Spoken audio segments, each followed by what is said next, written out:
火力军也是没想到，4艘滨海战斗舰 LCS 的改进版竟然能卖112.5亿美元的高价。作为中东那边的大富豪，沙特买东西就一个特点：豪放，不要最好，只要最贵。就比如沙特的多任务水面战斗舰 MMSC， 美国最初开价单艘28亿美元，当然一般情况下，价格高也就意味着性能好。那么沙特 MMSC 的性能如何？与美军自用的 LCS 有什么区别？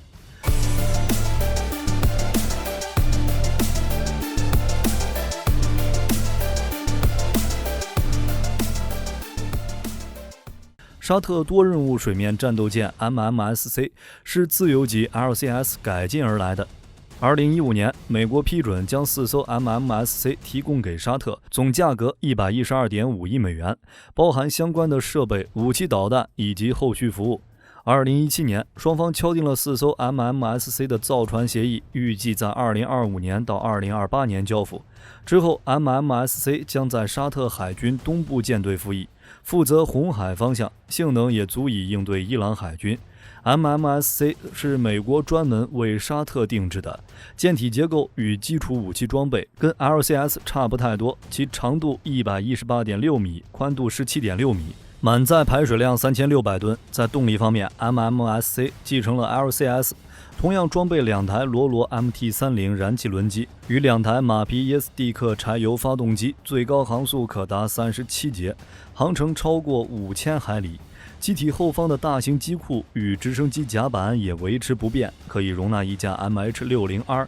两侧的船体坞舱可以携带2艘刚性船体充气艇。直升机甲板下方的模块化多功能坞舱大概率也是保留的。不过，相比较美国自用的 LCS， 沙特的 MMSC 在武器、船电配置上更好。在对海火力上 ，MMSC 在舰桥后方布置了2部4连装的鱼叉，和主流的同级别护卫舰相当。同时，与只有一套21单元拉姆舰空导弹防身的 LCS 相比， MMSC 的防空能力更强。舰首 MK110 型57毫米主炮背后还有8部 MK41 垂发，可以发射32枚 ESSM 舰空导弹或者阿斯洛克反潜导弹。沙特还为 MMSC 配备了 CMM 近程防空导弹，价格大约在 1.45亿美元。美国预计2027年1月交付，这是继英国海军后 CMM 近程防空导弹赢得的第2个海外客户订单。除此之外， MMSC 还装备了密集阵，自带火控的11单元海拉姆导弹，以及2座独角鲸遥控武器站，装备20毫米机炮，用于打击临近小艇。机库可以容纳 MH60R 直升机。MMSC 增加的 MK41 垂发与鱼叉反舰导弹系统，使其具备了完善的区域防空能力以及超视距打击能力，防空反舰作战能力更强。配合海鹰直升机的反潜能力，在海湾地区算是顶尖。既然武器全面升级， MMSC 的对海对空3坐标雷达也要改动，由 TRS-3D 升级为 TRS-4D。美国海军新服役的部分 LCS 以及未来护卫舰星座级也使用这种天线更大、搜索能力更强的新型雷达。MMSC 的作战指挥控制系统依旧是 LCS 的 Combatis 21，舰桥上方和鱼叉导弹后方的小塔楼上都加装了 Ceros 200火控雷达。由于引导舰炮射击以及为 ESSM 提供照射，电子战系统也是 LCS 的 WBR 2000，声纳系统则是泰利斯集团的 Captis。 就目前来看， MMSC 的传电设备都是世界最先进的传电设备。配置升级后， MMSC 的性能自然更强，不过售价也是直线上升，4艘的总价格就达到了112.5亿美元，单艘造价高达28亿美元。虽然这是包括了48枚鱼叉、532枚 ESSM 舰空导弹、188枚 Block 2批次拉姆导弹等完整武器装备的打包价，但还是太贵了。单艘价格28亿美元，这是什么概念？美国海军自用的阿利伯克级，无论是防空反导还是平台本身的性能，要远超滨海战斗舰。现在建造的伯克 2A 型驱逐舰，平均造价就是20亿美元一艘。美国海军自用的 LCS 平均造价还不到4亿美元。不过，这种对外军售的报价，美国一般都是先狮子大开口，客户还是有还价空间的。最初报价112.5亿美元，但是最后沙特在2018年和2019年进行了惊天大砍价，美国最后同意以约24.41亿美元成交，其中4.81亿美元用于设计，19.6亿美元用于建造，加上其他武器弹药，价格还算能接受。沙特为了让自家海军现代化升级，准备了200亿美元建造新军舰，其中大约60亿美元用于 MMSC 已经足够了。这就有一个问题，沙特购买 MMSC 的目的是什么？ MMSC 的性能可以满足需求吗？在中东地区，沙特海军综合实力处于中上游位置，没有像埃及海军那样装备两栖攻击舰、驱逐舰等大型战舰，也没有装备一艘潜艇，存在感并不是很强。舰艇主力就是3艘法国建造2000年后服役的利雅得级护卫舰，吨位比这次买的 MMSC 稍大一些，有16单元的希尔瓦垂发，可发射紫苑系列舰空导弹。不过这3艘宝贝疙瘩在也门战场上基本没出现过。2018年，沙特还向西班牙纳凡蒂亚集团购买了5艘前卫2200型护卫舰，舰艇基本上都不大，这也没办法。在沙特海军的作战任务中，几乎没有传统的海上作战，只需要应对小艇、无人机和岸舰导弹的袭击，所以需要重点发展护卫舰、作战快艇以及近岸巡逻艇等小型舰艇。而 LCS 刚好擅长应对这些非典型威胁。在美国的计划中， LCS 的主要对手就是正规海空军力都不强，无法在海上威胁美国舰队的国家，所以 LCS 的作战强度较低，一般都是在近距离与敌方水面船艇交战、潜水海域反潜作战、清除敌国在沿海布设的水雷等。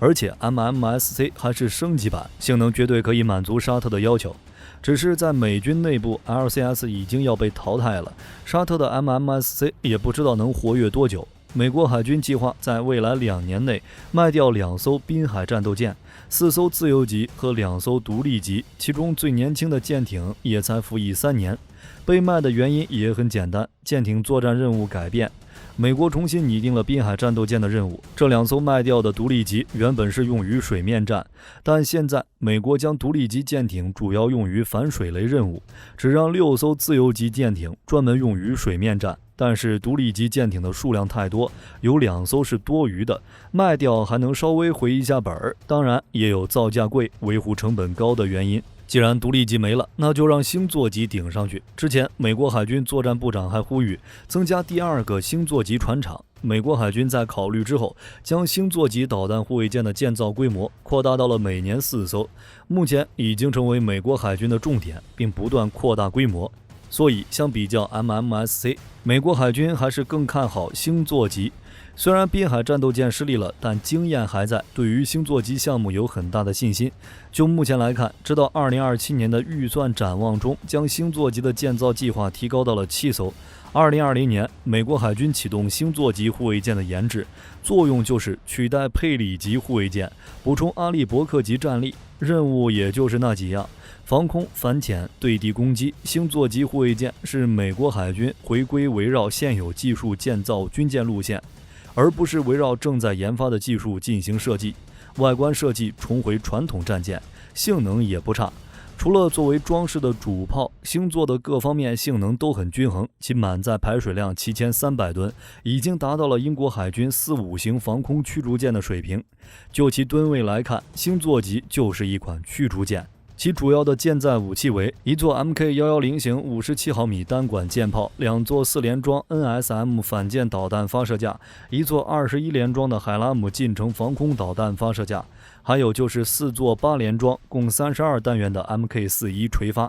主要是储藏和发射标准2防空导弹和 VLA 火箭助飞鱼雷。这个吨位，这个武器配置，说实话有点不搭，用一句话来概括就是大舰扛小炮。当然，这不意味着星座级性能不行。如果垂发越多越强，那么俄罗斯的基洛夫级天下第一；如果火炮导弹越多越强，那么莫斯科号不至于现在成了潜艇。在美国海军的配置里，伯克级专门负责防空，星座级主要是用于反潜和反舰。防空只是辅助，其配置了2套反潜声呐和2架反潜直升机，全舰1/3的甲板长度都是用于飞行甲板和机库。星座级宁愿牺牲布置垂发和武装的空间，也要给反潜直升机腾位子，而且这么大的舰体改装潜力也很大。值得一提的是，美国制造星座级护卫舰的目的就是打算研制一款专门执行反潜反舰任务的护卫舰。在计划设想中，星座级护卫舰被设计成可以独立行动，也可以和水面舰艇打击群一起运行，弥补航母战斗群在防御方面的不足。如果问星座级有什么缺点，只能是价格太贵。星座级最初招标时，合同由意大利芬坎蒂尼造船集团拿下，这点没什么好说的。芬坎蒂尼造船集团手中握着王炸欧洲多任务护卫舰，其反潜、反舰、对陆打击能力都不错。模块化及一体四型的设计，使各个型号之间的零部件通用率达到80%以上。这些特点恰好契合美国海军节省研发费用、尽快定型生产的造舰需求。于是，欧洲多任务护卫舰就成了研制星座级护卫舰的模板。为了符合美国的要求，研制星座级护卫舰时，设计人员进行了诸多调整，比如取消了一体化桅杆，确保该级舰的实用性，并降低研制成本。可惜事与愿违，星座级的价格还是偏高。2020财年已有16亿美元用于该型舰设计与建造工作，而在2023财年的采购计划中，又有11亿美元用于第4艘该级舰的建造。按照美军的想法，未来能控制在9.5亿美元左右。不过这也没办法，除了标配的舰炮、垂发、反舰导弹、近程防御武器系统之外，新款有源相控阵雷达、新型宙斯盾系统、可变身声呐、多功能拖曳阵列声呐等，都是舰载设备中的吞金大户，贵也只能承受。有意思的是，在2023财政年度国防授权法案中，众议院军事委员会要求美国海军从第2艘星座级开始加装战斧与标准6。但是这样一来，就需要更长的 VLS 版本和额外的软件，特别是战斧还需要额外设置的控制站。虽然美国海军答应了众议院的要求，但是受限于星座级在设计的限制，很难短时间内安装成功。同时，加装战斧与标准6也就意味着价格更高。最终，一艘星座级护卫舰的价格估计能达到15亿美元左右。相比之下，沙特购买的 MMSC 好像也可以接受。值得一提的是，研制星座级护卫舰也说明了美国海军的战略计划，增加小型多任务作战舰艇的数量，能够在整个水面舰队中更有效地分配任务，腾出能力更强的导弹驱逐舰来执行关键的高端任务。加上滨海战斗舰的任务转变，美国海军这是要调转方向，追求具有更多能力的军舰，最大限度地扩大防空能力和反潜作用，弥补当前海上的反潜力量。目的已经很明显了，大国竞争。好了，这期视频到这儿就结束了。各国觉得沙特 MMSC 在中东能发挥什么作用？欢迎在视频下方留言，大家一起讨论。如果内容有不对的地方，也可以在下方指正。我是火力军，下期见。